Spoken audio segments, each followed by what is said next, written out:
Ցավոք, այսօր հասել ենք մի հանգրմանի, որտեղ ինքնությունն է հարցականի տակ դրված, մեր պատմության վերանայումն է հարցականի տակ դրված։ Հետևաբար իսկապես իրավացիորեն ասում ենք, որ սա ճակատագրական ընտրություններ են։ Եվ դուք գիտեք, որ վերջերս բավականին հաճախ մի կուսակցություն, որ ամենաշատ պատերազմն է բերել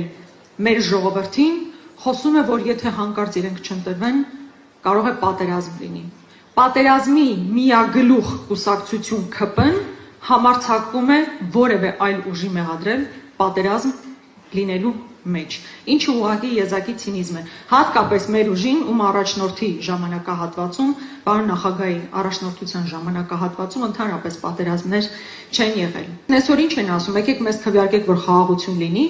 ամիսներ հետո գալու են ասել, այ հիմա իրոք գնանք սահմանադրությունը փոխենք, անկախության հռչակագիրը հանենք նախաբանից, այդ ժամանակ իրոք խաղաղություն կգա։ Իսկ ինչ է մեծ հաշվով իրականության մեջ ինչ է տեղի ունենում։ Հպատակեցում Ալիևի բոլոր պահանջների անխտիր բավարարում։